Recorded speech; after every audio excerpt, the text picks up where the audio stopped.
la indiscutible mayoría absoluta recabada por el Partido Conservador en las generales de ayer representa una profunda reestructuración del mapa electoral británico, en el que la derecha ha conseguido entrar en terrenos hasta ahora vetados a costa del descalabro de un partido laborista vapuleado en sus bastiones tradicionales tras los peores resultados desde 1935. El nacionalismo escocés completa el cuadro de la marcada reconfiguración arrojada por este 12 de diciembre, con un resurgir que exacerbará la presión por un segundo referéndum de independencia en Escocia. Las elecciones del Brexit han redibujado las convenciones ideológicas de un país que evidencia el peso abrumador del plebiscito de 2016 en el imaginario colectivo. Este jueves, los votantes premiaron a quien les había ofrecido certidumbre en materia de salida, confirmando la eficacia del mensaje directo con el que el primer ministro, Boris Johnson, se había jugado el órdago para apuntalar su presencia en Downing Street. Su "Materialicemos el Brexit, Get Brexit Done" en su versión original suponía una mera modernización del "Recuperemos el control, Get Back Control", que había decantado la consulta que determinó el fin del matrimonio de conveniencia mantenido por Reino Unido y la Unión Europea desde 1973. Su efectividad no ha perdido vigencia 3 años y medio después, frente al rechazo y la diseminación del apoyo obtenidos por las fuerzas que ofrecían ambigüedad o reabrir el debate.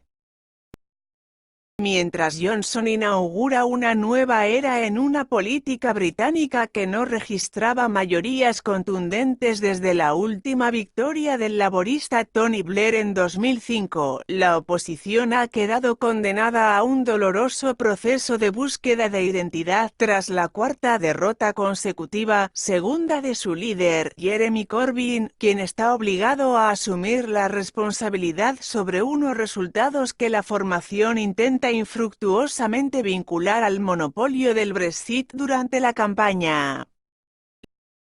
La debacle del Partido Laborista liderado por Corbyn. La debacle laborista se ha visto complementada con el decepcionante saldo de los liberaldemócratas, un partido que esperaba capitalizar el voto pro-UE con su controvertida promesa de revocar el Brexit y que ha acabado viendo como su líder, Jo Swinson, perdía su escaño en el Parlamento, víctima de la avalancha del Partido Nacionalista Escocés (SNP en sus siglas en inglés), el otro gran vencedor este 12 de diciembre, en el que ha recabado la mayoría de los 59 asientos que disputaba en Westminster.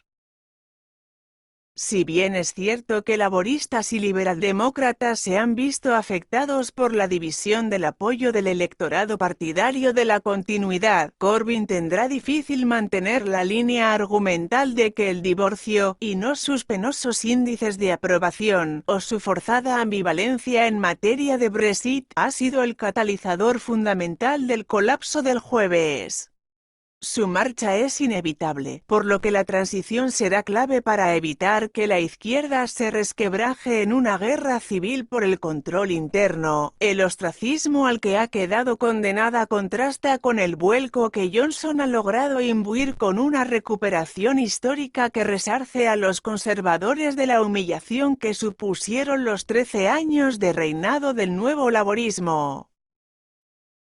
Su reacción inicial ante los resultados sugiere que el Premier comprende las repercusiones de la reescritura de los lindes ideológicos y partidarios que han dejado las primeras generales celebradas en diciembre desde 1923. Nuevo electorado. Su reconocimiento de que los tories tienen que reflejar a su nuevo electorado supone una admisión tácita de la obligación moral de promover políticas inclusivas que tengan en cuenta el respaldo de las clases trabajadoras que ayer ratificaron su presencia en la residencia oficial.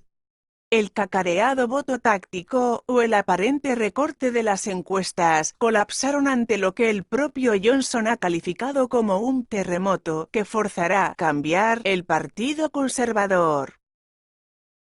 El primer ministro es consciente del peso del Brexit sobre un triunfo sin precedentes desde la victoria de Margaret Thatcher en 1987, pero en la oportunidad que el divorcio ha abierto se esconde, también, un riesgo, si la derecha no es capaz de ofrecer más al lucrativo segmento electoral que, por primera vez, ha apostado por la papeleta conservadora.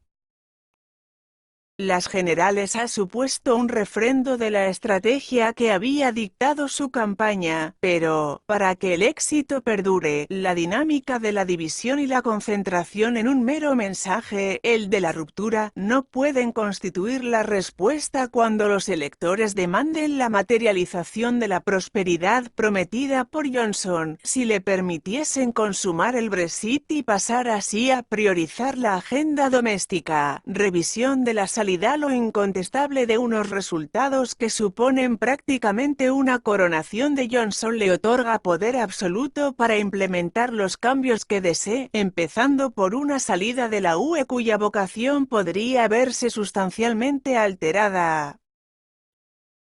Libre de las ataduras de las diferentes facciones que cohabitan en las filas conservadoras, el Premier se ha ganado en estos comicios la legitimidad para imponer su modelo de ruptura y está por ver si vence la línea dura vendida hasta ahora o el pragmatismo que requerirá la nueva fase de la negociación con la UE. No en vano, los réditos que su partido recoge esta jornada constituyen, ante todo, una reivindicación del órdago al que el primer ministro se había lanzado con un adelanto electoral que, de fallar, hubiese acabado no solo con su carrera política, sino probablemente con el proyecto que lo había llevado hasta Downing Street y cuya materialización subyacía tras el envite de las urnas.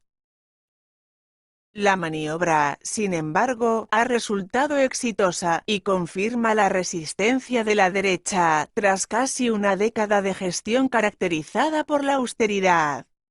Los conservadores han demostrado capacidad de avance, en lugar de la inevitable erosión que, por defecto, provoca el desgaste en el poder y Johnson puede atribuirse gran parte de la autoría en lo que ha supuesto un golpe maestro. Su triunfo se extiende a todas las casillas que estaban en juego ya que no solo ha obtenido la hegemonía para materializar el Brexit, sino que inaugura una nueva era en la política británica. El divorcio, de hecho, ha cumplido con un cometido más específico que romper con el bloque, el que Johnson le había encomendado en febrero de 2016, cuando decidió apoyarlo como instrumento para alcanzar la ambición de toda una vida de mudarse al número 10.